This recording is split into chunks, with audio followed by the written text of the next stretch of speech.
রজবের এই বরকত মাসে আল্লাহ তাআলা তার প্রিয় হাবিব বিশ্বনবী মুহাম্মদুর রাসূলুল্লাহ সাল্লাল্লাহু আলাইহি ওয়াসাল্লামকে হুজুরের ব্যথিত মনটা, হুজুরের ব্যথা ভারাক্রান্ত মনটাকে সান্ত্বনা দেওয়ার জন্য এবং আল্লাহর এই বিশাল জগৎ, শুধু পৃথিবী না, আলমে মালাকুত, কোথায় ফেরেশতারা থাকে, আলমে নাসুত, আলমে জাবারুত, আলমে লাহুত, লা মাকান, আরশ, কুরসি, লৌহ কলম,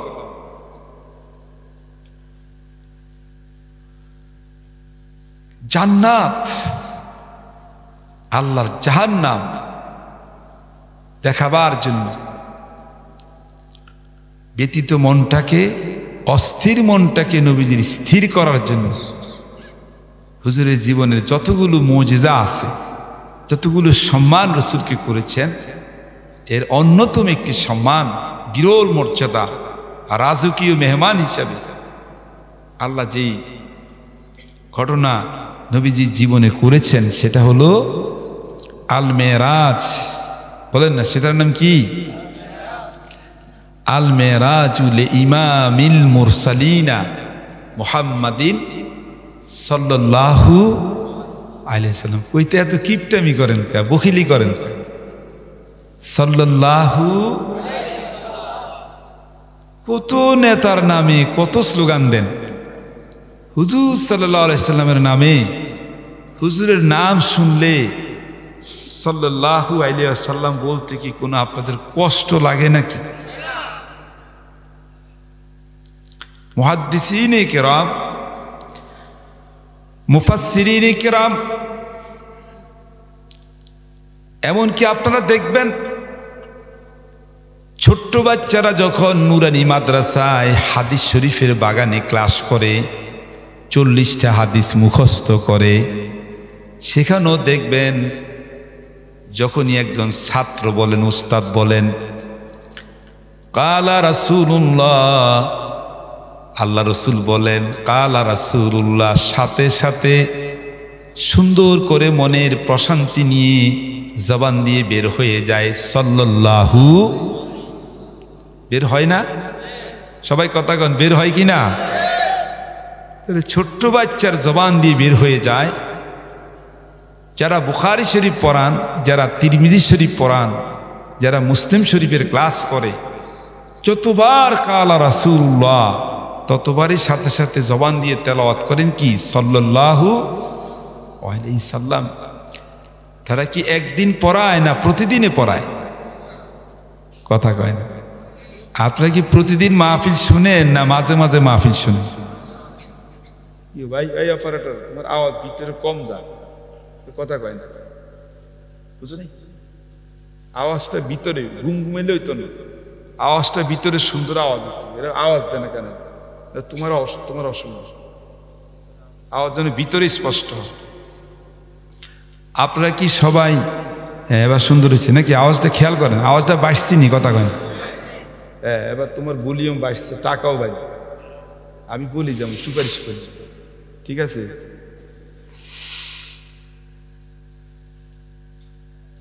আপনারা কি প্রতিদিন ওয়াজ শুনেন না মাঝে মাঝে? তো মাঝে মাঝে ওয়াজ শুনেন। একটা মাহফিলের একজন আলোচক না হয় 2, 4, 10, 20 বার হুজুরের নাম আসবে, না হয় 50 বারে আসুক, যতবারে আসুক, রাসূলুল্লাহ মুহাম্মাদুন আসলে জবান দিয়ে আমরা পড়ব কি বলেন? কবে থেকে পড়বেন কোন? এই একটা প্রেম, এই সুন্নতটা, এই মানসিকতাটা নিয়ে বেঁচে থাকবো কবে থেকে বলেন? বলেন এখন থেকে। কবে থেকে? আরো জোরে কোন, কবে থেকে? এখন থেকে শুরু করবো। রেডি তো ইনশাল্লাহ? ইনশাল্লাহ। প্রিয় ভাইরা আমার, আল্লাহ তাআলা বিশ্ব নবীজিকে এই সম্মান দান করার জন্য হুজুরের নবুয়তের 11তম বছর অর্থাৎ 40তম বছরে যখন তিনি রিসালাতের ডাক দিলেন, মানুষের কাছে তিনি এক আল্লাহর দাওয়াত দিচ্ছিলেন, মানুষের কাছে কোরআনের দাওয়াত দিচ্ছিলেন, জান্নাতের পথগুলো দেখাচ্ছিলেন। এভাবে দাওয়াত দিতে দিতে 11টা বছর পার হয়ে গেল। জোরে বলেন কয় বছর? 11 বছর। 40তম বছর থেকে 11 বছর চলছে, প্রায় হুজুরের বয়স হয়ে গেল, দুনিয়ার হায়াত 51তম বছর। কথা কি পরিষ্কার বোঝেন কিনা কথাগণ?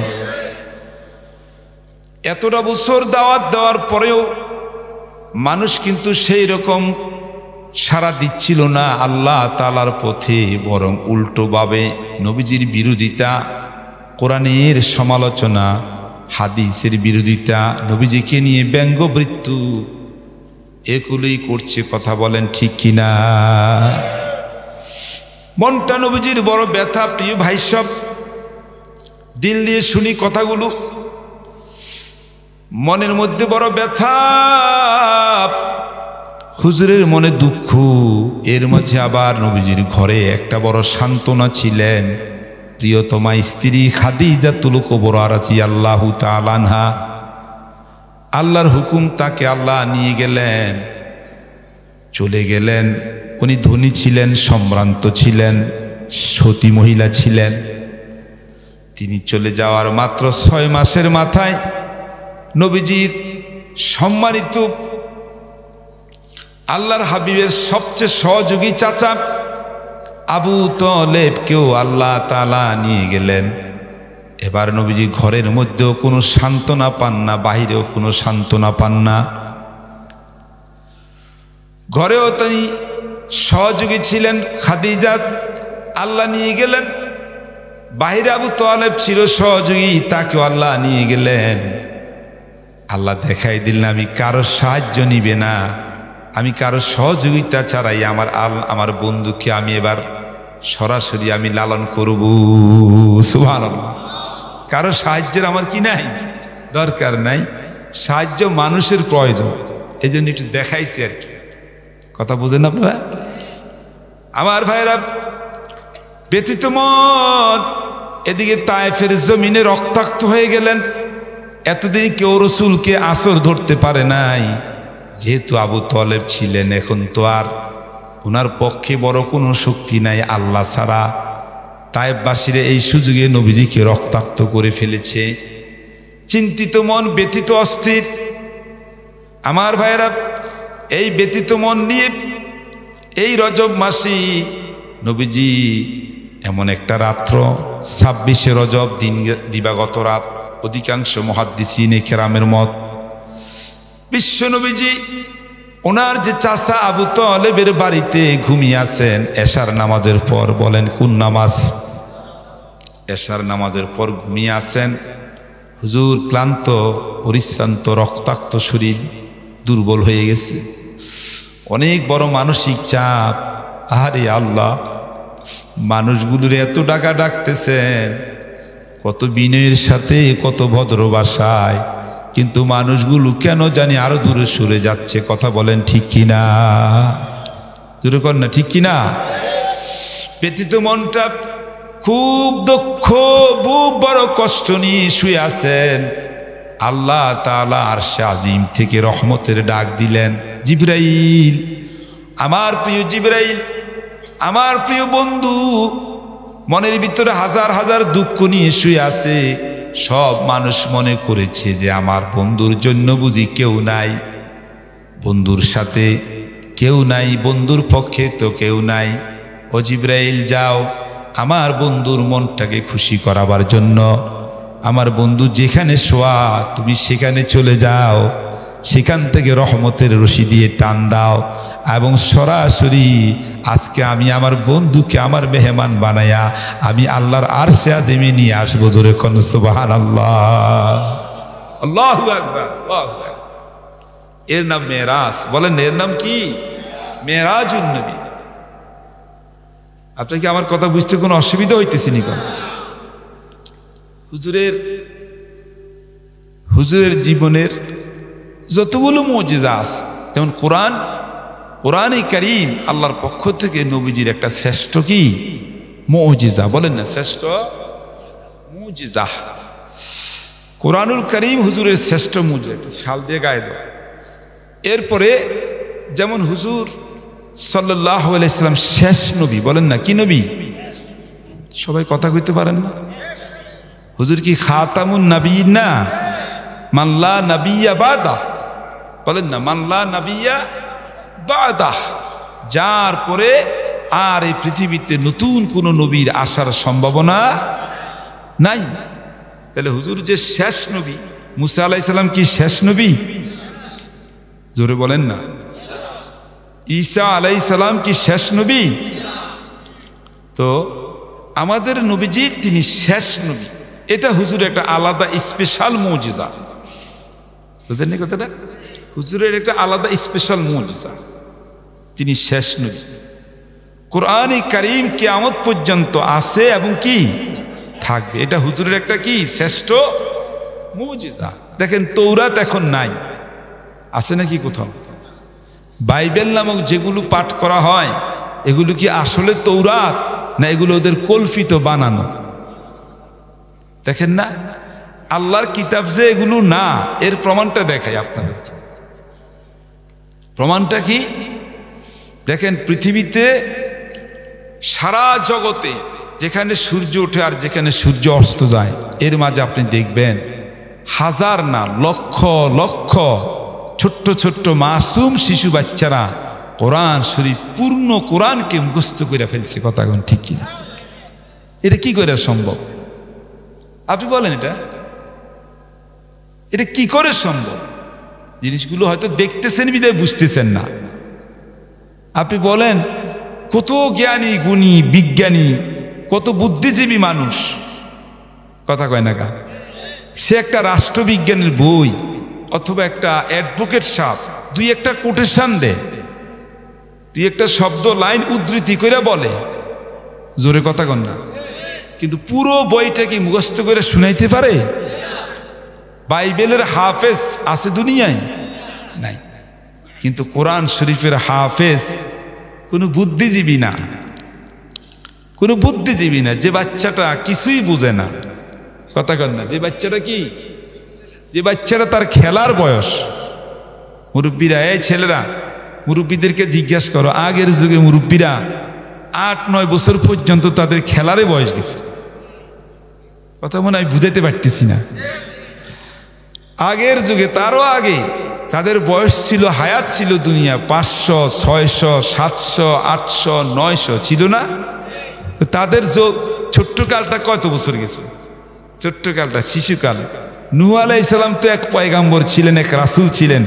950 বছর তিনি মানুষের কাছে দ্বীনের দাওয়াত দিছেন। কথা কন না, কতশো বছর? একজন আলেম, একজন রাসূল, একজন কি পয়গাম্বর 950 বছর মানুষকে দাওয়াত দিচ্ছেন। তাহলে ওই যুগের মানুষগুলোর হায়াত কত আছিল? ওই যুগের মানুষের হায়াত কি 50, 60, 80 বছর না 1000 বছর? তো ওদের শিশুকালটা কত বড় ছিল, ওদের যৌবনকাল কত ছিল? ওদের তো 500-700 বছরের ভিতরে চুল দাড়ি পাইতো না, সাদা হইতো না। বোঝেন এই কথাটা? চুল দাড়ি সাদা হইতো? সাদা হইতো না। আপনার চুল দাড়ি সাদা হইতো না। আহার কিচ্ছু শিখল না। আমি একটা শালকে দিবে, তুমি খালি করে 2 ভাগ করে দিছ। তাহলে এখন বলেন, এই যুগে এসে আমাদের গড়ে 50-60 বছরের বেশি মানুষ বাঁচে। তাহলে আমাদের 60 বছর যাদের বয়স, 70 বছর যাদের বয়স, এদের শিশুকালটা আর কয় বছর? সবচেয়ে বেশি থেকে বেশি জোরে 8-10 বছর। কথা কন ঠিক না? তাইলে এই শিশুকাল, যে শিশুকালে মানুষ খেলাধুলা করতো আগের যুগে, যে শিশুকালে মানুষ মালা ঠোলা জোলাবাতি খেলতো, কথা কয় না খা, সেই বর্তমানে এসে শেষ যুগে এসে ছোট্ট ছোট্ট 8 বছর, 9 বছর, 10 বছরের বাচ্চাগুলো নুরানি মাদ্রাসায়, আমাদের বাংলাদেশে আপনারা দেখেন হিফজুল কোরআন মাদ্রাসায় ছোট্ট ছোট্ট বাচ্চাগুলোর শব্দগত আবৃত্তি উচ্চারণ, কোরআন শরীফের তেলাওয়াত, এদের জবানে যে ঠোঁটটা লড়ায়, আশ্চর্য হয়ে যায়। মাঝে মাঝে আমি তন্ন হয়ে যাই। বাংলাদেশের সুন্দর সুন্দর ছোট্ট ছোট্ট ছেলেগুলো নিষ্পাপ, তেমন কিছু বুঝে না। এ 10, 12, 14 বৎসরের ছেলেগুলোর কোরআনের আবৃত্তি, কোরআন শরীফের তেলাওয়াতের স্টাইলটা স্বয়ং কাবা শরীফের ইমাম সাহেব চেয়ে থাকে। সুবহানাল্লাহ কইলেন না? কি যে কায়দাটা দিয়ে শুরু হয়, তো আনুষঙ্গিক কথা এসে গেছে, যে কায়দাটা দিয়ে পড়া শুরু হয় এটার নাম কি কায়দা? কোন জোরে কন না, কি কায়দা? এখানে যারা মুরব্বী আছেন, আপনাকে আমলে নুরানি কায়দা দেখছিলেন না আপনার বুগদাদি কায়দা ছিল? কায়দায় সত্য কথা কয় না, মুরব্বীরা কথা কয় না, মুক্তবে পড়ছিলেন না? কায়দায় নুরানি না কায়দায় বাগদাদি? কায়দায় কি? বুগদাদি কায়দা। এত লম্বা একটা কায়দা আমরা পড়ছি, তো কি পড়েন নাই? তখন কি আমরা নুরানি কায়দা পড়ছিলাম? নুরানি কায়দা পাই নেই। আল্লাহর এক জবরদস্ত ওলিয়ে কামেল বাংলাদেশের কারি বেলায়েত সাহেব রহমতুল্লাহ আলাই, এই তো আমাদের চাঁদপুর জেলা হুজুরের বাড়ি। সারা বাংলাদেশে এক বৈজ্ঞানিক স্টাইলে তিনি এই নুরানি সিস্টেম চালু করেছেন, যার মাধ্যমে আজকে শত না হাজার না সারা বাংলাদেশে লক্ষ লক্ষ নুরানি মাদ্রাসা, লক্ষ লক্ষ হাফেজে কোরআন। আজকে বাংলাদেশের ছেলেরা সারা বিশ্ব বিজয়ী, প্রথম স্থান, ফার্স্ট পুরস্কার, ক্রেস্ট, তারা কোটি কোটি টাকা কুয়েত, কাতার, বাহরাইন থেকে তারা অর্জন করে রেমিটেন্স আমার বাংলাদেশে পাঠাচ্ছে, বাংলাদেশের চেহারা উজ্জ্বল করতেছে। কাবা শরীফের ইমামরা বাংলাদেশের ছেলেদের তেলাওয়াতকে দেখে অস্থির হয়ে যাচ্ছে, যে ওরা হয়রান হয়ে যাচ্ছে যে বাঙ্গাইল্লা ফোলা, বাঙ্গাইল্লা ছেলে এত সুন্দর কোরআন পড়ে কেমনি? জোরে কন্যা সুবহানাল্লাহ। কি বুঝলেন এতক্ষণে অল্প কথায়? এটা কিসের মুজিজা? কোরআনের মুজিজা। বলেন সবাই কথা কইতো আমার সাথে, কিসের মুজিজা? কোরআনের মুজিজা। তাহলে নুরানি মাদ্রাসা আমাদের একটা সন্তানদের পড়ালেখার একটা প্রিয় ঠিকানা। কথা কয় না? আমরাও তো যখন ছোট্টকালে মুক্তবে যেতাম, আমরাও তো নুরানি কায়দা পাই নাই, এরকম নুরানি শিক্ষকও কি পাই নাই। বিশ্বাস করেন, আজকে একজন নুরানি হুজুরের শুধু আলিফের উচ্চারণটা দেখছি।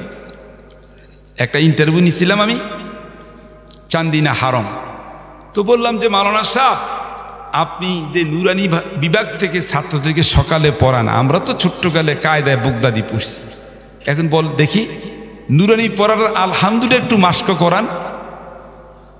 আলিফটা যেভাবে উচ্চারণ করছে, আলিফ বা, আমরা অনেক লোক ছিল সেখানে, লার্ন পারসন, অনেক শিক্ষিত লোক ছিল, বিভিন্ন কলেজের প্রিন্সিপাল ছিলেন, ওনারা আশ্চর্য হয়ে গেছেন, অনেকে চোখের পানি ফালাই দিচ্ছে। কথা বুঝতেছেন আপনারা? 50 বছর চলে, 40 বছর চলে, হাজার হাজার বার নামাজ পড়ে, অথচ আলহামদুলিল্লাহ রব্বিল এখনো শুদ্ধ কি হচ্ছেন। আমি আপনাদেরকে হতাশা করছি না, আমি আপনাদেরকে নিরাশ বানাচ্ছি না, ওনারা আফসোস করছেন। যাই হোক প্রিয় ভাই সব আমার, তাহলে আল্লাহর হাবিবের বিশাল বড় একটা মুজিজা, আল্লাহর কোরআন একটা বিশাল মুজিজা, খতমে নবুয়ত, খতমুন নবিয়িন, আরেকটা বড় মুজিজা মেরাজ। মনে আসেনি কথা? হুজুরের ছোট বড় মুজিজা আছে প্রায় 2500 থেকে 3000 মুজিজা আল্লাহ তাআলা হুজুরের জীবনে ঘটাইছেন, যে নবীর আঙ্গুলের ইশারায় সুক্কাল কামারু বে ইশারাতে ইসবাইন নবিয়ে সাল্লাল্লাহু, আগে তো ফেরে নিতে পারলেন না? হুজুরের আঙ্গুলের ইশারায় আকাশের চাঁদ কয় ভাগ হয়ে গেছিল? 2 ভাগ। জোরে কোন কয় ভাগ? হ্যাঁ, কামারাম মুনিরা, পূর্ণিমার চাঁদ তো রাতে দেখা যায়, দিনে দেখা কথা কয় না লোকটা। পূর্ণিমার চাঁদ তো রাতে দেখা যায়, দিনে কি? আমার রসুলের সুন্দর চেহারার বদনখানি, আমার নবীর পবিত্র চেহারার উজ্জ্বলতার লাভাটা শুধু রাতে না, দিনের বেলায়ও দেখা যায়। আগের হুজুরও কি হুজুরের মহব্বত নিয়ে কথা কইছে নাকি? হ্যাঁ, আমি আবার একই বিষয় নিয়ে শুরু করি না, আমি মেরাজের উপর আলোচনা করতে চাইছিলাম। কিসের উপরে কথা কয় না? মেরাজের ওয়াজ আল্লাহ কোরআন শরীফে করেছেন। মেরাজ শরীফের ওয়াজ স্বয়ং মুহাম্মদুর রাসূলুল্লাহ। মেরাজ শরীফের ওয়াজ সবাই শোনার মতো তৌফিকও তো নাই। দেখেন না এলাকায় কত মানুষ হাঁটতেছে, মুসলমান আরো আছে না নাই? মেরাজ শরীফের ওয়াজ শুরু করছি, কিন্তু অনেক মুসলমান চতুর্দিকে হাঁটাহাঁটি করে। আসবে কখন? তাবারুক দেওয়ার সময়। কথা কন, আসবে কখন? আরে কথা কয় না, কখন? তাহলে কিছু আছে তাবারুক খাওয়ার পাঠি, আর কিছু আছে ওয়াজ শোনার পাঠি। কথা কন, কথা কন। ওয়াজ শুনতে বসছে কে কে? একটু আল্লাহরে হাত দেখাই, দেখাই। নারায়ে তাকবীর, হাত নামা। হুজুরের দুই একটা কথা তো আসবেই। হুজুরের অনেকগুলো মুজজা আছে, একটা একটা করে অনেক মুজজা। এগুলো কখনো আমরা বলবো ছোট্ট মানুষ। প্রিয় ভাইয়েরা আমার, নবীজির জীবনের অগণিত মুজিজা আল্লাহ রাব্বুল আলামিন নবীজির জীবনে যে সম্মান দান করলেন, এর মধ্যে একটি অন্যতম মুজিজা হলো এই মেরাজ, এই ইসরা। তাহলে এখন আসুন, বলতেছিলাম ওই যে আল্লাহর হাবিব ব্যতীত মন নিয়ে আবু তালেবের ঘরে রাতের বেলায় এশার নামাজের পরে শুয়ে আছেন। মনে আসেনি কথাটা আপনাদের? জিবরাইল আমিন আল্লাহর নির্দেশ পেয়ে, দেখুন এবার খেয়াল করে হাদিস শরীফটা দেখেন, সরাসরি আসলেন জিবরাইল আমিন আলাইহিস সালাম আসলেন। হুজুর বলেন, নবীজি বলেন, হাদিস শরীফের মধ্যে এসেছে, আমি ঘুমন্ত, একটু তন্দ্রা ভাব, আমি ঘুমন্ত ভাব। হঠাৎ করে আমি একটা অলৌকিক কাণ্ড দেখি। নবীজি বলেন, হাদিস শরীফে আছে, বুখারী শরীফ, মুসলিম শরীফ, কারো কোনো ওয়াজ না, এটা কারো কোনো বক্তব্য না। এক চুল পরিমাণ বানায়া কথা বলার মতো এখানে সুযোগ কারো নাই। কথা কয় না? এক চুল সুযোগ আছে কারো? নাই, বলার সুযোগ নেই। নবীজি বলেন, আমি লক্ষ্য করে দেখি যেই ঘরে আমি শোয়া, উপরের দিকে দেখি ওয়াকাত ফুরিজা সাকফু বাইতি, আমি যে ঘরে শুয়ে আছি সেই ঘরের ছাদকে কুদরতি ভাবে দুই দিকে দুইটা ভাগ হয়ে গেছে। দেখি জিবরাইল নামলেন, আল্লাহর হাবিব যেই জায়গায় শোয়া, যেই খাটের মধ্যে শোয়া, বিছানার মধ্যে শোয়া, জিবরাইল আমিন আপনারাও জানেন, ওলাহু সেতুমিয়া জানা, জিবরাইল 600 ডানা। কত ডানা? সবগুলো ডানা সংকুচিত করে নম্র হয়ে শালীন ভদ্রভাবে রাসূল পাক সাল্লাল্লাহু আলাইহি সাল্লামকে কোলে তুলে নিয়ে এই ফাঁকাটুকুন জায়গা দিয়ে উড়াইয়া তিনাকে মাকাম ইব্রাহিম কাবা শরীফের আঙ্গিনায় রেখে শোয়ায় দিছে। সুবহানাল্লাহ। পশ্চিম কোন দিক? কেবলা কোন দিকে? সাউটা তুই হেদিকে দিছ। আমার নাম শুনছিস তো, কিছু চিনস? হ্যাঁ, ইউটিউব ওলা সাবধান, ইডি উড়াইও না। ফুরান মানে বেশি কথা, একটা ভেজাল উঠে দিলে তোমরা ছেড়ে দিও না। কথা গান ঠিক কিনা? তাহলে এখন আসুন, হুজুরকে রাখিয়া দিলেন, শোয়াইছেন কোন জায়গায়? কাবা শরীফের আঙ্গিনায়। জোরে কয় না? কাবা শরীফের কি? কাবা শরীফের আঙ্গিনায়। কাবা শরীফের এদিকে মাকাম ইব্রাহিম, এদিকে জমজমের পানি। আলহামদুলিল্লাহ কন। হুজুরকে আমি গুম বাপ কন না। হুজুর কি মানে? হুজুর এটা দুলা। কি রে জোয়ানরা, কথা কস না? হুজুর একটা কি? তোরা দুলা বুঝোস না? দুলা শাহেন শাহে মদিনা, দোনো আলমের রাসূল মুহাম্মাদুর রাসূলুল্লাহ সাল্লাল্লাহু। হুজুরকে এখানে শোয়াই দিলেন। আল্লাহু আকবার। শোয়াই দেওয়ার পর এবার নবীজি বলেন, জিবরাইল আমাকে কি করতেছে? ফাস্তাখরাজা কালবি, আমার কলবটা ওপেন হার্ট একেবারে সার্জারি করে ফেললো, দুই ভাগ করে ফেললো আমার বুকটা। এরপরে আমার হৃৎপিণ্ড, আমার যে কলবটা এখানে বাম দুধের নিচে থাকে একটা মোদগা, গোশতের টুকরা, কিসের টুকরা জোরে কন? মানুষের কলব আছে না, আমরা আলেমরা বা ওলামাই কেরাম বা কোরআনে হাদিসে কলবের কথা আছে, আসেনি? জোরে কয় না? কলব, এই কলবটাকে ইংলিশে বলে হার্ট। জিনিস বলে কি? হার্ট। এটা বর্তমানে ওপেন হার্ট অপারেশন হয়, কিন্তু বহু বছর পর্যন্ত এটা মানুষ চিন্তা করতে পারে নাই। কিন্তু হুজুর সাল্লাল্লাহু আলাইহি ওয়াসাল্লামকে আল্লাহ তাআলার কুদরতের সিদ্ধান্তে ইশারায় জিবরাইল আমিন জান্নাতি চাকু দিয়ে একটা জান্নাতি অপারেশন করাই দিছে। হুজুরের কোনো সমস্যা হয় নাই।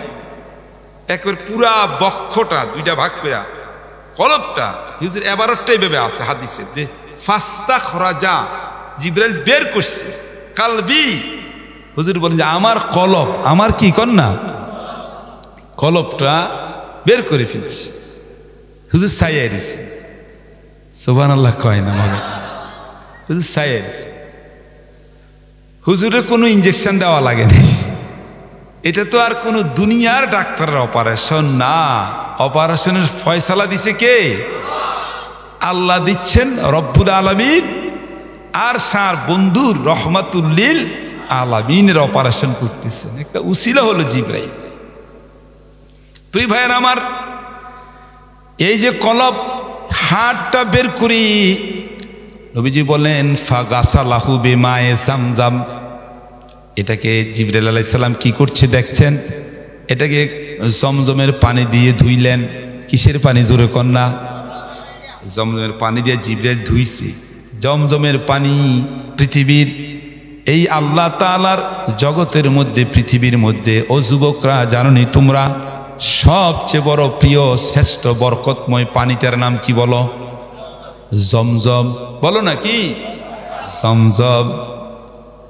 এই আমাদের নবীজি মুহাম্মদুর রাসূলুল্লাহ সাল্লাল্লাহু আলাইহি সাল্লামের ঊর্ধ্বতন পুরুষ ইব্রাহিম খলিলুল্লাহর কলিজার টুকরা প্রথম সন্তান ইসমাঈল জাবিহুল্লাহ ছোট্টকালে, শিশুকালে যখন ওনার আব্বা ইব্রাহিম হাজেরা সহ এখানে নির্বাসন দিয়ে গেলেন, ওনার পানিগুলো শেষ হয়ে গেল, মায়ের পানিগুলো শেষ হয়ে গেল, বুকের দুধগুলো শুকনো হয়ে গেল, পানির তৃষ্ণায় ছোট্ট শিশু বাচ্চা ইসমাইল জাবিহুল্লাহ ওখানে চিৎকার করতেছেন। কোন ইসমাইল? যে ইসমাইলের বংশে আল্লাহ তাআলা পাঠাবেন শ্রেষ্ঠ নবীজিকে। কথা বলেন ঠিক কিনা? হুজুর এখানে আসবেন, কাবা শরীফের পাশে হুজুরের জন্ম হবে। আল্লাহ তো আগের থেকে এখানে জমজমের পানি বানাবে। সুবহানাল্লাহ কয়। আল্লাহর ইশারাটা, আল্লাহর কি রহস্য। ইসমাইল আলাইহিস সালাম ছোট্ট শিশু বাচ্চা, পায়ের গোড়ালে দিয়া ঘষতেছে আর কাঁদতেছে পানির জন্য। ওনার আম্মা হাজেরা সাফা মারোয়ায় দৌড়াইতেছেন। এই অবস্থার ভিতরে আল্লাহর কুদরতের রহস্য, ইসমাইল আলাইহিস সালামের পায়ের গোড়ালির গসায় গসায় আল্লাহ শুকনা মাটির তল থেকে পানির নহর জারি করে দিলেন। আর ওই পানিটা হয়ে গেল পৃথিবীবাসীর জন্য বরকত। সেটাই হলো জমজমের পানি। সুবহানাল্লাহ, সুবহানাল্লাহ। জমজমের পানি, এত বড় জমজমের পানিটা এত বড় বরকত। এই পানিটা খেলে, পান করলে শিফা, ক্ষুধা পর্যন্ত দূর হয়ে যায়। আপনারা দেখবেন যে দুনিয়ার যত বড় আপনি ফ্রেশ, যত বড় দামি পানি হোক না কেন, ওই পানি আপনি 2-4 মাস যদি ঘরে রাখেন তাহলে দেখবেন সে পানিটা নষ্ট হয়, শ্যাওলা ধরে। কথা কয় না কা? সে পানিটা নষ্ট হয় না যুবক, সে পানিটা নষ্ট হয়, শ্যাওলা ধরে। কিন্তু জমজমের পানিতে কখনো শ্যাওলা কি হয়? কি কথাটা কি আবার অস্পষ্ট হয়ে গেল নাকি আপনাদের? একটু লাড়াচাড়া তো আবার বন্ধ হয়ে গেল। জমজমের পানি নষ্ট, ওইদিকে চাইন না, বলেন না জমজমের পানি নষ্ট। তাহলে বরকতের পানি দুনিয়াতে প্রমাণ পাইছেন কিনা কথা কন? তো সেই পানি দিয়া আল্লাহ তাআলার ফেরেশতা হুজুরের কলবটাকে ধুইলেন। হুজুর সাল্লাল্লাহু কলবটাকে আল্লাহ তাআলার রাসূল, আল্লাহর জিবরাইল ফেরেশতা সুন্দর করে দিয়েছেন। কি পানি দিয়ে দিয়েছেন কোন? জমজম কোন না কি? প্রথমে পাঁচা কলা করে এখানে আনছেন, এরপরে হুজুরের কলবটা কি করছেন? বের করছেন। কলবের ব্যাপারে একটু কথা বললাম। কলবটা ধুইলেন কি পানি দিয়ে? জোরে কর না। এবার কি করছেন? এবার আবার ফিটফাট করে দিচ্ছেন। এর মধ্যে কলবে ফিট করার আগে আবার এখানে দুটো জিনিস এই কলবের সাথে জিবরাইল আলাইহিস সালাম মিক্স করছে আল্লাহর পক্ষ থেকে। দুইটা জিনিস। জোরে কোন? কয়টা? দুইটা। কেন দুইটা জিনিস? একটার নাম হচ্ছে ঈমান, আরেকটার নাম হচ্ছে হিকমত। যেভাবে মুসলিম শরীফে আছে, প্রিয় ভাইরা আমার, একটার নাম হচ্ছে ঈমান, মুমতালিন ঈমান ওয়া হিকমা। একটার নাম হচ্ছে ঈমান, আরেকটার নাম হচ্ছে হিকমত। ঈমান আমার ভাইরা, ঈমান আর একটা হলো হিকমত, মানে বিজ্ঞান। হিকমত মানে কি? জোরে বলেন। বিজ্ঞান। বিজ্ঞান মানে জ্ঞান। জ্ঞান থাকে মানুষের মাথায়, মনে খেয়াল করেন। আর ঈমান এবং তাকওয়া থাকে কি? কলবে, হৃদয়, কলবে। বুঝেন না কথাটা? তাহলে কয়টা জিনিস ফিট করলেন? দুইটা। যেরকম কয়টা?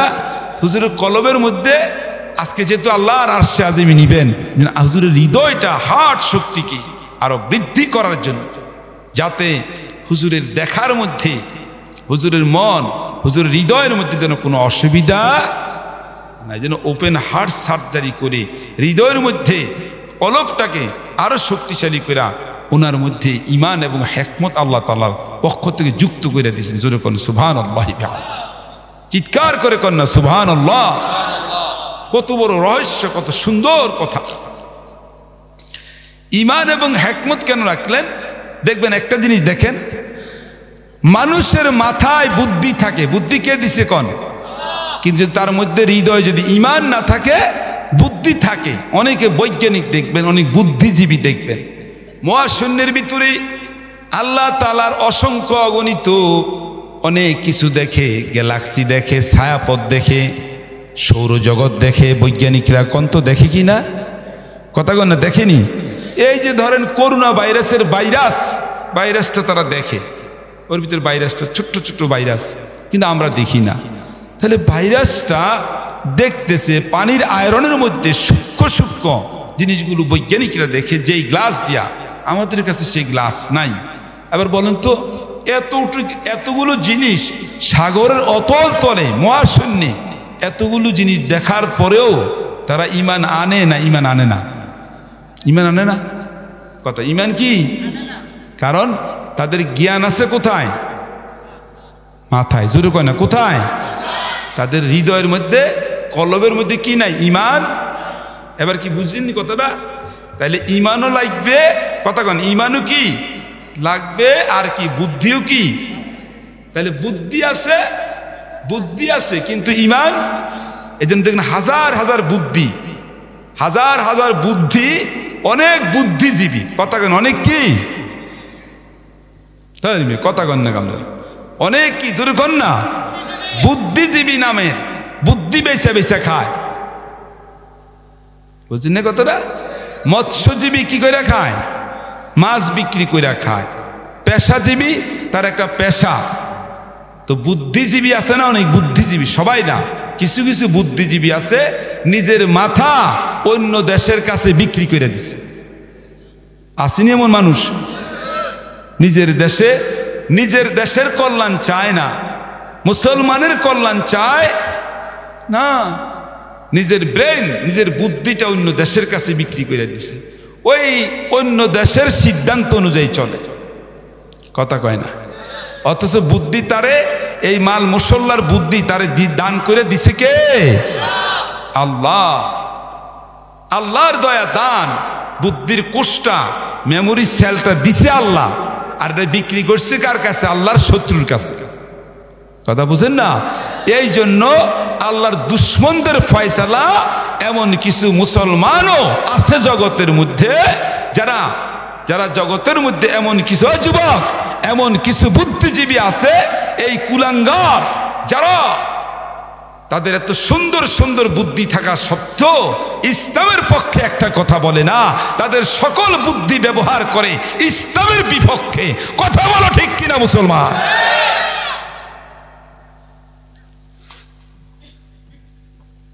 দেখেন নাই আজকে কয় তারিখ? ফেব্রুয়ারি মাসের কন্ত কথা কয় না। এই মাসের ভিতরে একটা দিন গেছিল গত কয়দিন আগে, 14ই ফেব্রুয়ারি, নাম হয়েছে এটার দিছে ভ্যালেন্টাইন ডে, মানে বিশ্ব ভালোবাসা দিবস। এখানে মুরব্বীরা আছে, এই মুরব্বীরা, বাংলাদেশের মুরব্বীরা যেই দলে করেন বলুন তো, আজ থেকে 20-25 বছর আগে বাংলাদেশে কেউ বিশ্ব ভালোবাসা দিবস নামে এরকম কোনো দেশ ছিল? বাংলাদেশের সংবিধানে, আমাদের দেশের মাননীয় সংসদ পার্লামেন্টে বা সংসদে কোনো আইন আছে এরকম বিশ্ব ভালোবাসা দিবসের নামে? তো এই আইটা আসছে কর্তিকা, এটা আইলো কর্তিকা? আমাদের যুবকদের কাছে এটা এত বেশি, এত প্রিয় হয়ে গেল কেন যে বিশ্ব বেহায়া দিবস পালন করার জন্য একজন যুবক আর একজন যুবতীর কাছে ফুল দেয়, গায়ের সাথে গায়ে মেলে, আপনার কি কয় যে মাখামাখি, ধরাধরি, বাড়াবাড়ি, ছাড়াছাড়ি। সুবহানাল্লাহ কইলেন না নাউজুবিল্লাহ কইলেন? না না, নাউজুবিল্লাহ কয় না, বলেন না নাউজুবিল্লাহ। এই কুসংস্কারটা এই বাংলাদেশের এই 31শে ডিসেম্বর 12টা 1 মিনিটে যে একটা 31st নাইট, এগুলো যেমন কিছু বুদ্ধিজীবী কুলাঙ্গার, সবাই না কিন্তু কিছু বুদ্ধিজীবী যারা পরজীবী, অন্য রাষ্ট্রের কাছে, ইহুদির কাছে, খ্রিস্টানের কাছে নিজের মাথা বিক্রি করে দিয়েছে 2-4টা হারাম টাকা খাওয়ার জন্য। কথা কয় না? এই সমস্ত বুদ্ধিজীবীরাই, এর মধ্যে একজন হলো জায়দিন পত্রিকার সম্পাদক শফিক রহমান, সেই বাংলাদেশের মধ্যে এই কুসংস্কার বিশ্ব বেহায়া দিবস চালু করেছে। কথা বুঝাইছে কিনা? এটা কোনো ভালো আল্লাহ তাআলার কোনো প্রিয় মানুষে এটা চালু করে নাই। এই যে একটা বেপরদা, এই যে একটা অশ্লীলতা, এই যে একটা উলঙ্গপনা, এই 14 ফেব্রুয়ারির নামে কপতিরা বৃন্দালীলায় মত্ত হয়। কক্সবাজার, সেন্ট মার্টিন, সরোয়ার্দী উদ্যানের গাছতলায় কি শুরু হয়ে যায়? ইবলিসের খেলা, ইবলিসের চামচারা, যে শয়তান পর্যন্ত লজ্জায় মুখ ফিরে এনে। কথা কন ঠিক কিনা? নগ্নতার কাকে বলে? বেহায়াপনার কাকে বলে? ওদের কাছে, এই সমস্ত বুদ্ধিজীবীর কাছে কোরআন ও হাদিসের তাফসীর ভালো লাগে না। কথা কন ঠিক কিনা? এরা কোরআনের তাফসীর মাহফিলে ভালো লাগে না, এগুলো ওদের কাছে বিষ লাগে। টুপি দেখলে জ্বালা জ্বালা লাগে, গায়ের জামা দেখলে জ্বালা জ্বালা লাগে। কথা কয় না কা? মসজিদের ধারে কাছে কি যায় না, কোরআন তেলাওয়াতের ধারে কাছে কি যায় না, হাদিসে পাকের ধারে কাছে কি যায় না। যুবক বলো তো, আল্লাহ তাআলা তোমার যৌবন দান করছে, কথা কও ঠিক কিনা? আল্লাহ ইচ্ছে করলে 1 সেকেন্ডে তোমারে আর আমারে নপুংস বানাই দিতে পারে। কথা কও না কা? জোরে বলো।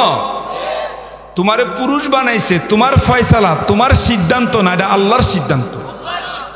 যারে আল্লাহ তাআলা মেয়ে বানাইছে, সেটা কি ওই মেয়ের ফয়সালা না আল্লাহর ফয়সালা?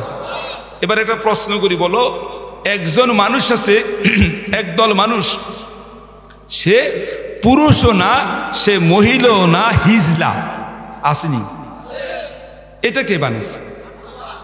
তাহলে হিজলার কিছু করার আছে? তুমি পুরুষ মানুষ, তুমি পুরুষ, তোমারও কোনো অধিকার নাই, ক্ষমতা নাই।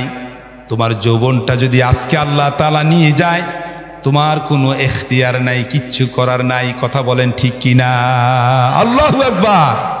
সুতরাং যৌবনের বাহাদুরি করো না।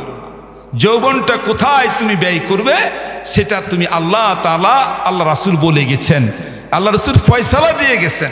শাবুন নাশা ফি ইবাদাতিল্লাহ, যে যুবক তার যৌবনটা কাটিয়েছিল আল্লাহ তাআলার ইবাদতে, সঠিক জায়গায় সে ব্যয় করেছে।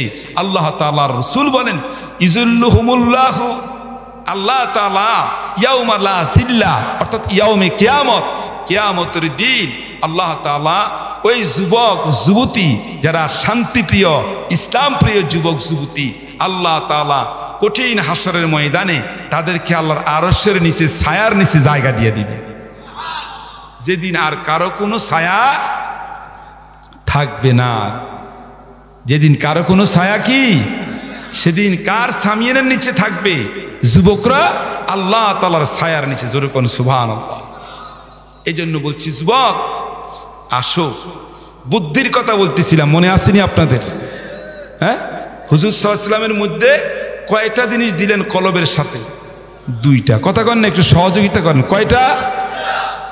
হযরতে জিবরাইল দুটো জিনিস কলবের সাথে ফিট করে দিলেন, মিক্স করে দিলেন। একটার নাম ঈমান, আর একটার নাম কি? বিজ্ঞান। তাহলে বিজ্ঞান থাকে মাথায়, ঈমান থাকে কোথায়? কলবে। এখন হুজুর যা দেখবে সেটা হুজুর মন যেন মানে। কত বিশাল আজায়েব গারায়েব জিনিস, কত আশ্চর্যময় জিনিস দেখবেন হুজুর, কত আশ্চর্য জিনিস দেখবেন মহাশূন্যে। সুবহানাল্লাহ কয় না? কত আশ্চর্য! একটা জাহান্নামের সামনে গেলেও তো আশ্চর্য হয়ে যায়। বিশাল জাহান্নাম, শু শু আওয়াজ। দেখেন, একটু দেখাই, দেখেন হাদিসে যেভাবে আসছে। জিবরাইল সাথে বলতেছেন, জিবরাইল, অর্থাৎ জাহান্নামের কাছেও এখনো যায় নাই। জাহান্নামের সামনে না, জাহান্নামের অনেক দূরে। হুজুর বলতেছেন যে সামিতু সাওতান মুনকারা ওয়া রিহান মুনতানা। এত দুর্গন্ধ, এত বিকট আওয়াজ, শু শু আওয়াজ, এত বিশাল আওয়াজ আসতেছে নবীজির কানে। হুজুর নাকে দুর্গন্ধ পাইতেছেন। দেখছেন? হুজুর জিজ্ঞেস করতেছেন যে জিবরাইল, মা হাযা সাওতু ওয়া মা হাযা রিহ, এটা কিসের রিহে মুনতানা, এত দুর্গন্ধ? আপনারা কখনো ময়লার পাশে দিয়া, রাস্তার পাশে ময়লার পাশে দিয়া গাড়ি দিয়ে যান না? ওই যে ডাস্টবিনের ময়লা, তখন কি করেন? নাক খোলা রাখেন না নাক ধুইরা পালান? এটা তো দুনিয়ার ডাস্টবিন। আর জাহান্নামের দুর্গন্ধ, বুঝেন নাই কথাটা? মনে হয় জোরে কর না। 2-4 জন মানুষ যদি মারা যাওয়ার পর কোনো জায়গায় ফালায় রাখে, এই গোশত থেকে দুর্গন্ধ বাইর হয় না? আর জাহান্নামীদেরকে অতল তলে আল্লাহ ফেলে দিবেন। কত দুর্গন্ধ, কত বিশাল দুর্গন্ধ। হুজুর জিজ্ঞেস করতেছেন, কিসের দুর্গন্ধ জিবরাইল? এটা কি দুর্গন্ধ? আমার কোথায় আনতেছ? কাজে ইয়া রাসূলুল্লাহ, শুনেন, কাজে ইয়া রাসূলুল্লাহ, এটা হচ্ছে সাওতুল জাহান্নাম, সাওতু জাহান্নাম, জাহান্নামের আওয়াজ। আল্লাহু আকবার কয় না? এটা রিহু জাহান্নাম, জাহান্নামের দুর্গন্ধ, জাহান্নামের দুর্গন্ধ। দুনিয়ার মধ্যে যারা মদ খায়, মদের একটা দুর্গন্ধ আছে না? যারা সুদ খায়, সুদের দুর্গন্ধ আছে না নাই? কথা কয়। সুদী মহাজন, সুদী মহাজন, সুদী মহাজন দিন নাই রাত নাই, কোনো সময় আল্লাহ রাস্তায় দান করে না। সুদখোর, কথা কি বুঝতে কষ্ট হয়? সুদখোর কখনো ভালো জায়গায় আল্লাহ রাস্তায় দান, তার দিলটা শক্ত না নরম? তার দিলটা শক্ত, দান করে না কেন? সে যতই চালাকি করে, সে বোঝে এই কথা যে তার সুদের টাকাটা হারাম। বলেন না, সুদের টাকাটা কি? যেন দান করে কি লাভ হইল? সুদের টাকা কি আল্লাহ নেয়? তো সে দিয়ে আর কি লাভ? কষ্ট করে উপার্জন করে, কষ্ট করে রাত নাই দিন নাই সুদের টাকা গ্রহণ করে, কিন্তু খাইয়ে যাইতে পারে না। খাইয়ে যাইতে কি পারে না। আল্লাহ রসুল বলেন, তো এরপর আমি জাহান্নামের সামনে চলে গেছে। এবার হুজুরকে একটা দৃশ্য দেখেন, রসুল বলতেছেন, অনেক সামনে যাওয়ার পরে যে একদল বিশাল মানুষ জাহান্নামের ভিতরে, যে ফি বুতুনিহিম আল হাইয়াত। হাইয়াত, হাইয়াত, হাইয়াত মানে বিষাক্ত সাপ। একদল কোটি কোটি মানুষের পেটের মধ্যে একটা সাপ না, পেটের মধ্যে হাজার হাজার সাপ। হাজার হাজার কি? একটা মানুষের পেটের মধ্যে সাপের, আপনার সাপের একবারে কোকড়া নাগিনী ফানক সাপের ফানা, সাপে কামড়াইতেছে। হুজুর বলতেছেন, আল্লাহু আকবার কন্যা। যুবক কথা বুঝো বাবা, তুমি কি চাইবা, কি দেখবা, কোনটা অসত্য, কোন কথা অসত্য? হ্যাঁ, তুমি এখন গিয়ে দেখো সাগরের তল থেকে আগুনের লাভা বাইর হইতেছে। এতদিন হয় নাই, বৈজ্ঞানিকরা বলতেছেন কিয়ামতের আলামত শুরু হয়ে গেছে। তুমি কয়দিন বাঁচবা? হঠাৎ করে দেখবা যে দাজ্জাল বাহির হয়ে গেছে। হঠাৎ করে দেখবা যুদ্ধ শুরু হয়ে গেছে। পালাবা কোথায়? কোথায় পালাইবা? কোন দিকে যাইবা? কার কাছে আশ্রয় নিবা? তোমার কোন দাদা কোন বাবা তোমার আশ্রয় দিব? একমাত্র আশ্রয় দেওয়ার মালিক কে? যেরকম এখন থেকে যদি আমরা আমাদের যুবক আমাদের ছেলে মেয়েদেরকে যদি আমরা ইমানওয়ালা না বানাই, ছোট্টখাট্ট বিষয় নিয়ে যদি এখনো দলাদলি করি, কয় না এই মাহফিলে যাইস না, এখানে এখানে একজন হুজুর আইব, এই হুজুরে উনি কাওমি মাদ্রাসার হুজুর। কয় না কি মাদ্রাসার হুজুর? এখানে যাও, এখানে এখানে যাইস না, এ হুজুর আলিয়া মাদ্রাসার হুজুর। আসেনি দলাদলি কথা কয় না? আসেনি? কি আহামক, কত বড় একটা বাজে কথা। দেশের মধ্যে লক্ষ লক্ষ কাওমি মাদ্রাসা আছে, কথা কয় না? আছে কি না? হাজার হাজার আলিয়া মাদ্রাসাও কি আছে না? আজকে যেখানে আমরা এই মাহফিল করতেছি, এটাও তো একটা আলিয়া মাদ্রাসারই একটা অংশ, কথা কয় না? তো এই মাদ্রাসাটা যদি না থাকতো, এই মাদ্রাসার যদি কেউ না কেউ প্রতিষ্ঠা না করতো, এই মাদ্রাসার মাঠটা যদি না থাকতো, তো আমরা মাহফিল করতাম কোন জায়গায়? একটু কথা কইলেন না আপনারা? আমরা একটা মাঠে বসছি না, তো আলহামদুলিল্লাহ একটা মাদ্রাসার মাঠে তো বসছি। হয়েছেটা কি? আমাদের মধ্যে অযথা হিংসা। এত হিংসা করে কি লাভ? হ্যাঁ, এত হিংসা। যে ওয়াজগুলো করা হইতেছে, আলোচনাগুলো কি কোরআনের বাইরের থেকে বলা হইতেছে? আর সেটাই না দেখার কথা যে হুজুর বলতেছেনটা কি। আপনার মন, আপনার হৃদয়, কলবটা আর মেধাটা মানতেছে কিনা আপনি দেখেন না আগে। কথা বুঝেন না? মনে ব্রেন থাকে কোথায়? আবার কোন আপনাদের মেধা দিছে কে? আপনাদের ব্রেন কলবে আছে না মাথায় আছে? কয় না তার মাথায় বুদ্ধি, মানছে কয় না? কন না, বলেন না তার মাথায় কি আছে? হ্যাঁ, বুদ্ধি তো আছে। কত বুদ্ধি আছে সমাজের মধ্যে, যে বুদ্ধি বিক্রি করে বুদ্ধি দিয়া মানুষের সমাজের মধ্যে লোকগুলো কথা কয় না মনোযোগ দিয়ে। সমাজে গ্রামে গ্রামে মানুষের মধ্যে কি করে কন না? ঝগড়া লাগাই না? বুদ্ধি আছে না নাই? তো এটা কি ইমান? কথা কন না ভাই, এটা কি ইমান? এটা তো ইমান না। ঝগড়া লাগায় আল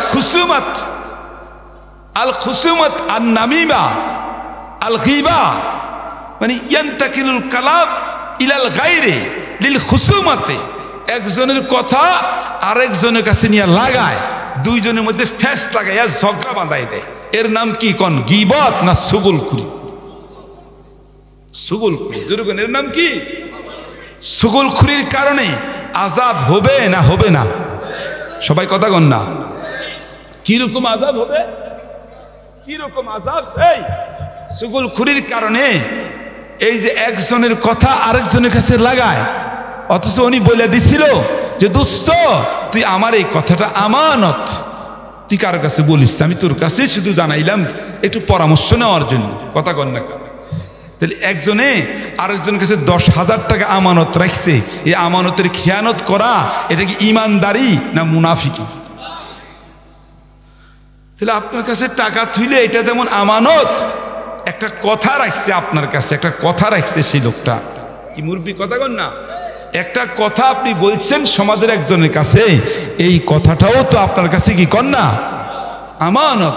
এই কথাটার আপনি আরেকজনের কাছে বলে দেওয়া, এটা কি ইমানদারি না মুনাফিকি?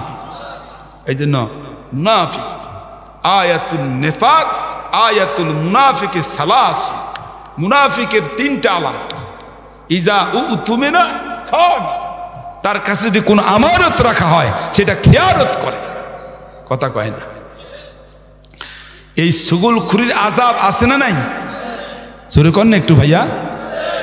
কি রকম আযাব? আপনি বুখারী শরীফ খুলে দেখেন, আপনি বুখারী শরীফ খুলেন, আপনি তিরমিজি শরীফ খুলেন। মাররান নবী সাল্লাল্লাহু আলাইহি ওয়াসাল্লাম আলা কাবরাইন, ওদের মদিনায় তাইয়্যিবায় 2টা কবরের পাশ দিয়ে যাচ্ছিলেন মুহাম্মাদুর রাসূলুল্লাহ সাল্লাল্লাহু আলাইহি ওয়াসাল্লাম। 2টা কবরকে ইউআযাবানি, আযাব দেওয়া হইতেছে। কি দেওয়া হইতেছে? জোরে কোন। আল্লাহ তাআলার পক্ষ থেকে হুজুরকে জানাই দেওয়া হয়েছে, কয় যে হুজুর আম্মা হাজা ও আম্মা হাজা, এটা এক কারণে, আর এটা কি ভাই কথা কন না, এই কবরে আযাব হইতেছে এটা কি এক কারণ, আর এই কবরে আযাব কি? ওই যে সাহাবারা জিজ্ঞেস করলেন ইয়া রাসূলুল্লাহ এই কবরে আযাবের কারণ কি? তো ফাকানা লা ইয়াস্তানদিহু মিন বাউলিহি, সে পেশাব পায়খানা থেকে ভালোভাবে সে পবিত্রতা অর্জন করত। আর এই লোকটা তার কবরে ধাউ ধাউ করে আযাব জ্বলতেছে, তার কারণটা হচ্ছে এই যে সে দুনিয়ার জীবনে সুগলখুরি করত। ভাই জোরে কথা কন, নাউজুবিল্লাহ কইবেন না, সুগলখুরি। হুজুর আল্লাহ রাসূল নিজে বলতেছেন এই লোকটার কবরে আযাব হইতেছে কি কারণে? এই পেশাব পায়খানা থেকে পবিত্রতা অর্জন করত, ভালোভাবে অর্জন করত না, আর এই লোকটা সুগলখুরি করত। তাহলে বলেন সুগলখুরি, আবার এখন সুগলখুরি কবরের আযাব হওয়ার কারণ কি না? কথা কয় না, কারণ কি না? সুগলখুরি করলে আযাব হবে না? হবে না? আযাব হবে, নিশ্চিত আযাব হবে। আল্লাহ তাআলা সুগলখুরি থেকে বাঁচার তৌফিক দান করেন। অনেকে একজনের কাছে ভালো হওয়ার জন্য, কথা কয় না, কি হওয়ার জন্য? একজনের কাছ থেকে এক কাপ চা খাওয়ার জন্য, মানসিকতাই কেমন জানি। একজন মানুষ আসেনি, কথা কয় না, কেমন জানি তার মাটিটাই জানি কেমন, তার শরীরের মধ্যে একটা ভালো মানুষ মনে করে, তারে প্রিয় মনে করে একটা কথা তার কাছে আমানত রাখছে, উস্তাদ তার ছাত্রের কাছে আমানত রাখছে, ইমাম তার মুসল্লির কাছে আমানত রাখছে, একজন গ্রামের মানুষ একজন গ্রামের ভাইয়ের কাছে আমানত রাখছে, সেটা ঝগড়া লাগাই দেওয়ার জন্য ওর কাছে গোপনে কয়ে দিছে, কয় সাইজ করলাম তুই আমার কথা কইস না, কথা কয় না, কয় এটার নাম কি জোরে কন? সুগলখুরি। আর এই লোকটার কবরে আনুষঙ্গিক কথা যেহেতু আইসাই গেছে, এই জন্য বললাম এই লোকটা পেশাব করে ভালো করে পবিত্রতা অর্জন কি, এমন মুসলমান তো এখনো আছে, এমন জানি কথা কয় না, আসেনি, কথা কন না, এমন মুসলমান আসেনি, কথা কন না। হায় হায় আফসুস, মুসলমানের টয়লেটে গেলে দেখা যায় একটু পরিচ্ছন্নতা নাই। অনেক মুসলমানের বাথরুমে, টয়লেটে, এটাকে বলা হয় কি বাইতুল ইস্তিরাহা, সবচেয়ে রাহাতের জায়গা, আরামের জায়গা টয়লেট, কথা কয় না, ঠিক না? কি কন, মানুষের আরামের জায়গা না এটা? মানুষ যত বিবাহ শাদীতে যায়, যত আরামের খানাই খায়, যত আরাম করেই খায়, মানসি যত মজা করেই খায়, বলুন তো দেখি, খানা খাওয়ার মধ্যে যত মজা, খাওয়ার পেটটা যাওয়ার পরে, পেট থেকে মানুষের টয়লেটে যাওয়ার পরে, এটা পেট থেকে বাইর হয়ে গেলে সেই রকম মজা না তার চেয়ে আরো বেশি মজা? কথা কথা বুঝে আসছে, কথা কন না কা? পেটের মধ্যে যদি গ্যাস তৈরি হয়, গ্যাস, পেটের মধ্যে কি তৈরি হয়? গ্যাস তৈরি যদি হয়, পেটটা ওজন হয়ে যায়, অশান্তি হয়ে যায়, কথা কন না? দৌড়ে ডাক্তারের কাছে যায়, ডাক্তার বাবু, দাদু ভাই গ্যাসের সার্জেল দেন, 20 খাইছি কাজ হয় না, কয় 40 দেন, 40 দেন, এরপরে কেবিলাক দেন, আরো কোনো সিরাপ থাকলে দেন, কথা কি ঠিক কিনা? এটা হইল কই থেকে? খাইতে যত মজা, যাইতে তার চাইতো কি যাইলে কয় আলহামদুলিল্লাহ, আলহামদুলিল্লাহ, এটাও বলে না, অথচ এটা নেওয়ার মালিক কে? এই জন্য কথাটা বুঝাইলাম, গভীর কথা। কিন্তু মুসলমানের ঘরে যদি এখন ঘরে ঘরে যাই, কাউকে লজ্জা দেওয়ার জন্য কথাটা আমি উঠাইলাম না। মুসলমান নামাজ পড়ে, নামাজের আগে ভালো করে অজু করে না, ভালো করে অজু ইস্তেঞ্জা করে না, ইস্তেঞ্জা করে, ঘরের মধ্যে টয়লেট আছে কিন্তু টিস্যু নাই। এক সময় তো মানুষ ঢিলা পর্যন্ত মাটির ঢিলা ব্যবহার করত, জনকে সব ভুলে গেছে, ঢিলা ব্যবহার করতো না। তো আপনি ঘরের মধ্যে এত বড় একটা ঘর করলেন, টাইলস করে বাথরুম করলেন, ঘরটার মধ্যে আপনার টিস্যু নাই কেন? কমপক্ষে টিস্যু তো রাখা যায়। আরে যুবক তোরা কথা কস না গা? মা বোনেরা পাকশাক করে, মা বোনেরা কি করে কর না, আমার একজন মুসলমান মেয়ে, আমার একজন মুসলমান বোন, আমার একজন বিবি ঘরের মধ্যে সে পাকশাক করে, ছোট্ট ছোট্ট বাচ্চারা টয়লেটে যায়, এখান থেকে এসে তারা এরপরে অজু করে কোরআন শরীফ পড়ে, এখান থেকে তারা মসজিদে যাবে, তাহলে তার হাতের মধ্যে যদি নাজাসাত থাকে এটা কেমন কথা হলো? তাহলে টয়লেট সেখানে গেলে হাম্মাম খানায় সেখানে সে আপনার টিস্যু কেন ব্যবহার করবে না? কয় টাকা লাগে টিস্যু? মাসে না হয় 200 টাকা খরচ হয়, অথচ এটা ব্যবহার না করার কারণে, ইস্তেনজা থেকে পবিত্র না হওয়ার কারণে আল্লাহ তাআলা তাকে কবরের মধ্যে কঠিন আযাব দিয়ে দিবে। কথা কোন ঠিক কিনা? কথা বুঝাতে পারতেছি না আপনাদেরকে? বলুন তো, লজ্জা শরম না নিয়া বলেন, কয়জন মুসলমানের ঘরে ঢিলা তো গেছে গায়ে, টিস্যু আছে কয়জনের ঘরে? সাবান আছে কয়জনের ঘরে? টিস্যুর মধ্যে টয়লেটে, টিস্যুতে টয়লেটে সাবান রাখে কয়জনে? হ্যাঁ, আজকে ডাক্তার সবাই সবাই ফেরেশান, প্রত্যেক দিন দেখে গতকালকে করোনা ভাইরাসে আক্রান্ত কত, মৃত্যুর হার কত। আর ডাক্তাররা শুধু একটাই কয় 20 সেকেন্ড পর পরে সাবান দিয়ে কি করো। তার মানে কি বুঝাইছে? যেরকম যে মুসলমান প্রতিদিন নামাজ পড়ে, বারবার অজু করে, বারবার পবিত্রতা হয়, টয়লেটে গেলে টিস্যু ব্যবহার করে, এরপরে সাবান ব্যবহার করে, আলহামদুলিল্লাহ তার কাছে করোনা ভাইরাস অমুসলমানের চাইতে নাফাক ব্যক্তির কাছে যত বেশি হয়, পাক ব্যক্তির কাছে করোনা ভাইরাস এই পরিমাণ হয়। ডাক্তার তো বারবার কইতেছে যে পবিত্র হও, করোনা করোনা করোনা। করোনা যায় না কেন? করোনা যাইব কেমনে? করোনার মালিক তো বেজার হয়ে গেছে, করোনার মালিক তো অসন্তুষ্ট আমাদের উপরে। কি কারণে করোনা যাইবে? করোনা করোনা করোনা কেন যায় না? করোনা যাইবে কেমনে?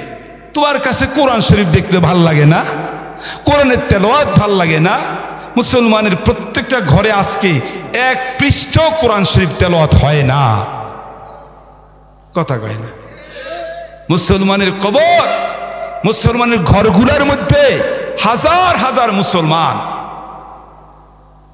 মাসের পর মাস চলে যাচ্ছে, ছেলে মেয়ে স্ত্রী ভাই বোন মিলে, এমন ঘর যে ঘরের মধ্যে দৈনিক 1 পৃষ্ঠা কোরআন শরীফের তেলাওয়াত নাই, একটা সূরা কেরাত নাই, এই 2 রাকাত নফল নামাজও পড়ে না।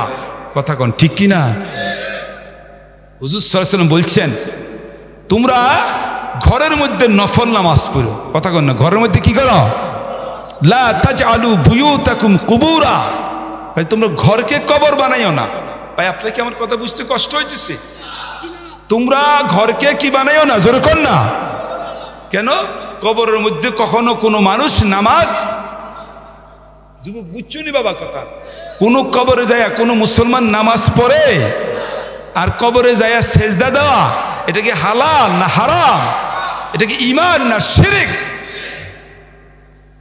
হুজুর বলছেন যে কবরকে, ঘরকে তোমরা কবর বানাইও না, তার মানে কবরে কেউ নামাজ পড়ে না, বরং ঘরের মধ্যে তোমরা তোমাদের যে নফল নামাজ, কিছু সুন্নতের নামাজ, এগুলো তোমরা ঘরে পড়ো। কোথায় পড়ো? জোরে কোন। আর সুন্নতের নামাজ ওযু করবে, টিস্যু ব্যবহার করবে, সাবান দিয়া পবিত্র হইয়া সুন্নতের নামাজটা ঘরে পড়া, একবারে সময় হাতে নিয়া এরপরে মসজিদে গিয়ে তুমি 2-4 মিনিট বসা, এরপরে সুন্দর করে যখন একামত দিবে, এরপরে তুমি সুন্দর করে জামাতের সাথে তুমি দাঁড়াও, জামাতে নামাজ পড়ো, জামাতের সাথে নামাজ পড়ো, জামি মসজিদে গিয়ে তুমি নামাজ পড়ো। আর তুমি ঘরে যদি সুন্নতটা পড়ো, তাহলে তোমার ঘরের বাচ্চা, ছোট্ট বাচ্চা জানালা দিয়ে দেখবে, তোমার ঘরের মধ্যে তোমার খাদেম দেখবে, তোমার ঘরের বাসিন্দারা দেখবে, দেখতে দেখতে ঘরটা তারাও নামাজ পড়া শুরু করবে, তো পুরো ঘরটার মধ্যে আল্লাহ তাআলার খাস রহমত বৃষ্টির মতো নাযিল হয়ে যাবে। আজকে মুসলমানের ঘরগুলা মুর্দা হয়ে গেছে। মুসলমানের ঘরগুলা কি হয়ে গেছে বাবা? প্রত্যেক খাটে খাটে যুবক শোয়া, প্রত্যেক খাটে খাটে যুবতী শোয়া, কাজ শুধু একটাই, বললে দেশে দেয় কি ছেলে, কি নাতি, কি খালতো ভাই, কি মামাতো ভাই, কাজ একটাই, রেলগাড়িতে বসা। কথা কয় না? বেবি ট্যাক্সিতে সিএনজিতে বসা, কাজ কি একটাই, বাসে বসা একটাই কাজ, কাজ একটা কি বাস। দৈনিক খানা খাক বা না খাক, মাসে 100 টাকা আল্লাহ রাস্তায় দান করুক বা না করুক, কিন্তু মাসে 550 টাকা 600 টাকা মোবাইলে থাকাই লাগবে। কথা কয় না, ঠিক না? এটা হলো তার আব্বা। মোবাইল হচ্ছে তার ইন্টারনেট, লানাতুল্লাহ। এটা আমার মোবাইলটা তুই দেখ, এটার ভিতরে কত সুন্দর তাফসির আছে, তাফসির ইবনে কাসির আছে, তাফসিরে মাযহারি আছে, বুখারী শরীফ আছে, কত সুন্দর সুন্দর ওয়াজ আছে, কত সুন্দর সুন্দর নাতে মুস্তাফা আছে সাল্লাল্লাহু আলাইহি সাল্লাম। তুই এটাকে কি কর না, এটাকে ইয়ে কর কিনা, লোড কর। লোড করে কইরা তুই একটা জ্ঞানের কথা, একটা ইংরেজি পড়া, একটা বাংলা পড়া, একটা শুদ্ধ জিনিস পড়া, তুই এটা পড়, অসুবিধা কি? ইন্টারনেট তখন তো তোর জন্য আর মোবাইলটা খারাপ হবে না।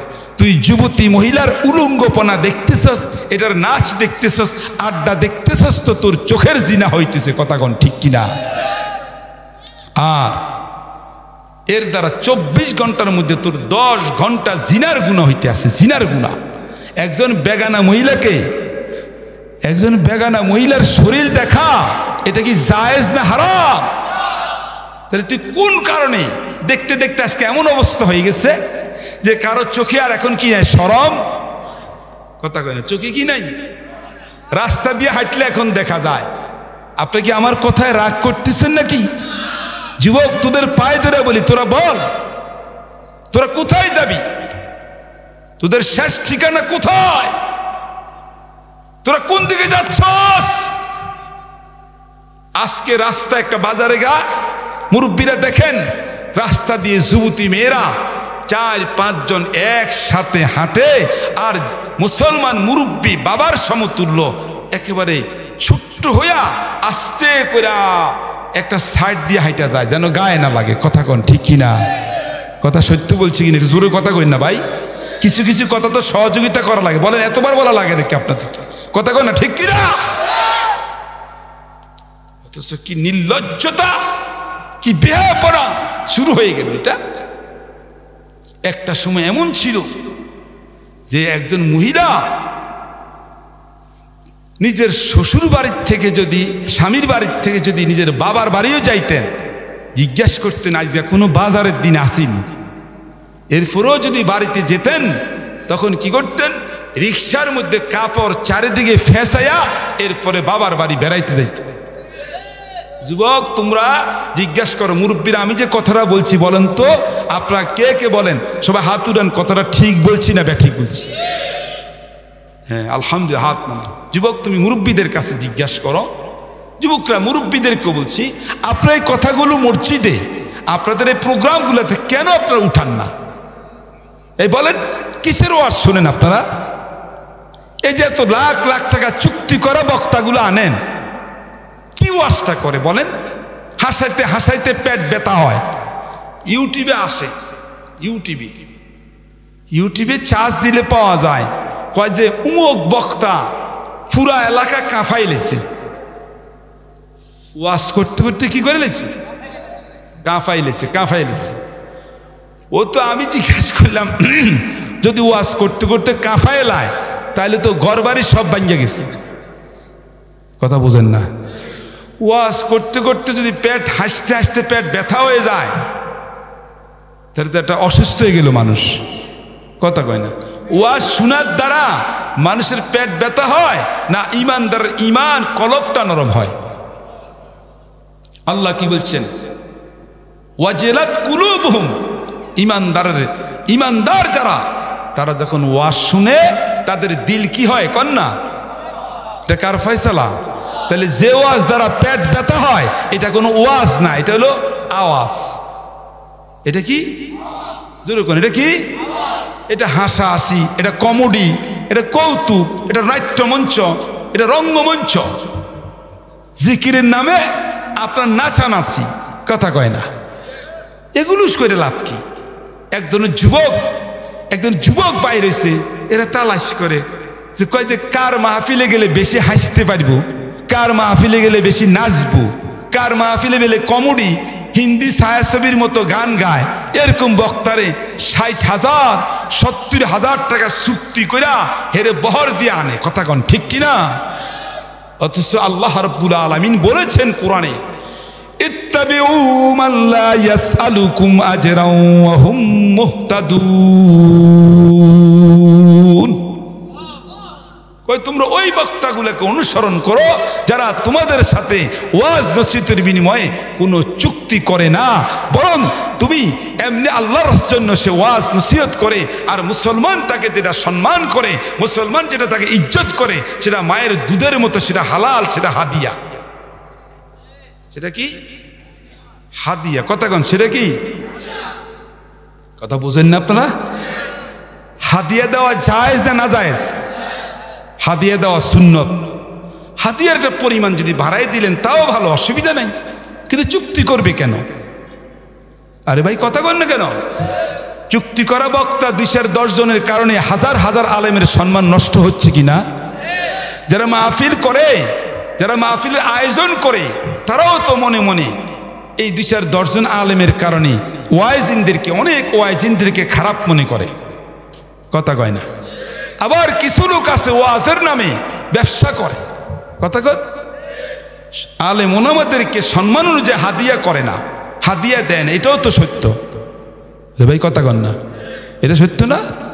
একজন মসজিদে ইমামতি করে, মাসে তারা যদি নাকি 4,000 টাকা বেতন দেওয়া হয়, এটা কি মুসল্লিদের জন্য ইনসাফ? বলেন।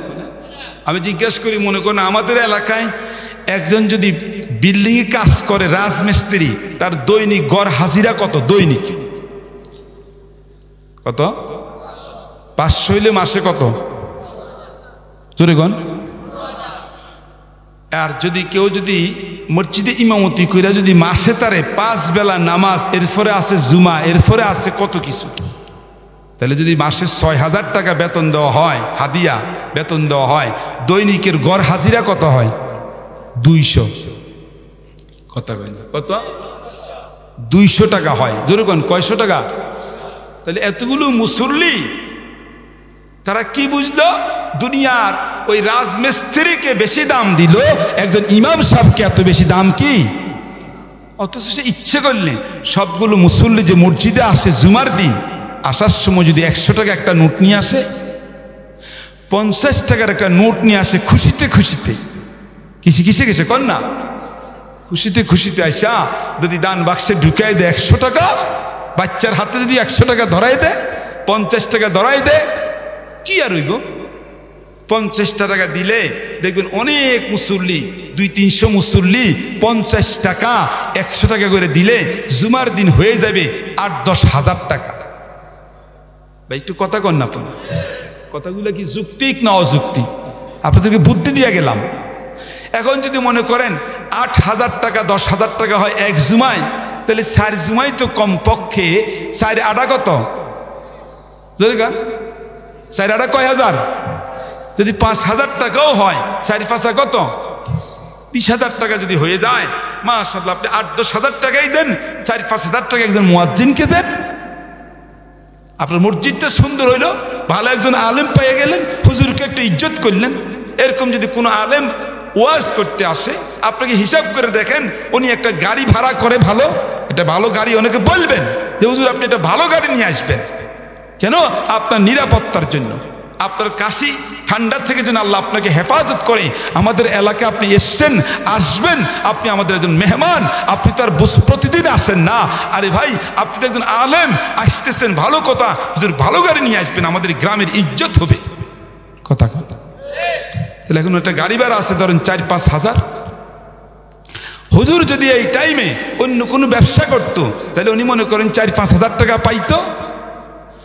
হুজুরের পকেটে 5 খরচ আছে, তাহলে আপনি মিলামিশা ধরেন হুজুরকে 10,000 টাকা দিলেন, আরো 2-4,000 টাকা বাড়াই দেন, সম্মান বুঝে আরেকটু বাড়াই দেন, তাহলে সেটা হয়ে যাবে একটা হাদিয়া। কথা কন ঠিক কিনা? ওনার জন্য হালাল, আর আপনার জন্য একটা সুন্দর মোহাব্বত হয়ে গেল। এখানে এত ঘাটতি করার কোনো দরকার নাই, আর বক্তাদের জন্য এটা চুক্তি করার দরকার নাই। কথা কি বুঝে আসছে? রাজমিস্ত্রির চাইতে এতটা অবমূল্যায়ন করার দরকার নাই ইমাম সাহেবদেরকে, যেই কারণে ইমাম সাহেব স্বাধীনভাবে কাজ করতে পারে না, ইমাম সাহেব একটা সুন্দর জামা গায়ে দিতে পারে না, ইমাম সাহেব সুন্দর করে একটু চুল কাটতে পারে না, ইমাম সাহেব সুন্দর করে কুতুর আপনার খরচ করে বাড়িতে নিতে পারে না, তার বাচ্চাগুলোর জন্য কমলা নিতে পারে না, একটু আঙ্গুর নিতে পারে না। কেন? আমাদের মসজিদের সম্মানিত ইমাম সাহেব একটু ভালো করে চলুক, আমাদের সম্মানিত ইমাম একটু হাসি খুশি চলুক, আমরা এটা চাইবো ইনশাআল্লাহ। কথা কন ঠিক কিনা মুসলমান? কি কথা? কথাগুলো কি আপনাদের মনে কোনো কষ্ট যাইতেছে? জি ভাইরা আমার, তাহলে বলছিলাম মনে আসেনি আযাব হইতেছে ঘরে টয়লেট ইজ্জতের সম্মানের সাথে মুসলমান ইস্তেঞ্জা না করার কারণে। তাহলে আজ থেকে যুবকদের কাছে একটা ওয়াদা চাই, আমরা যেই কয়দিন বাঁচবো আমরা পবিত্রতার সাথে থাকবো। রাজি তো ইনশাআল্লাহ ভাই? কাউকে শরম দেওয়ার জন্য না, আল্লাহ যেন আমাকেও আমল করার তৌফিক দান করেন আর আপনাদেরকেও আমল করার তৌফিক দান করেন। আজকে এখান থেকে যাওয়ার পরে কালকে থেকে সকলের যার যার ঘরে ঘরে যতগুলো টয়লেট আছে, যত কিছু বাথরুম আছে, সুন্দর বদনা, সুন্দর টিস্যু, সুন্দর পরিচ্ছন্নতা, নোংরা পরিবেশ থেকে উৎখাত করে আমরা সুন্দর একটা পরিচ্ছন্ন পরিবেশ আমাদের ঘরে বজায় রাখবো। আমাদের ঘরগুলোতে আমরা কোরআন শরীফ হোক 1 পৃষ্ঠা আমরা তেলাওয়াত করব, হোক 2 রাকাত নফল নামাজ আমরা পড়ার চেষ্টা করব, হোক একটু জিকির 5 মিনিট আমরা একটু জিকির আজকার করব। ইনশাআল্লাহ আমি বলে গেলাম, ইনশাআল্লাহ আমাদের এলাকায় আমাদের দেশে করোনা ভাইরাসের অস্তিত্ব থাকবে সব। কথা ঠিক আছে কিনা? কথা কান। মুহাম্মাদুর রাসূলুল্লাহ সাল্লাল্লাহু আলাইহি ওয়াসাল্লামের মেরাজ, হুজুর বলতেছেন এত দূরের থেকে দুর্গন্ধ পাইতেছি, মনে আসেনি কথা? জিজ্ঞাসা করলেন যে ফি বুতুনি মাল হায়াত। এই বাবা কয়টারে বাজে দেখতো? হ্যাঁ 10:41 পুনে 11টা পুনে। আমি বসছি কটায়? 9:30। মগা কয় কি ভাত খাইছিস তো? আল্লাহ তোর খবর নেই, তোর খানা খাওয়া হয়েছে তো ফ্যাট ফুরেছি আল্লাহ। আমি বললে 9:30টায় বসছি। কয়টায় বসছি আমি? তো আইসি এনে 9টা, 9:15টার ভিতরে আইলাম। আইসি তো লগে লগে বসছি। পুনে 11টা বাজে গেছে। ওনাকে কষ্ট হইতেছে। এই ইয়া কই? ওনাকে তাবারুক কই?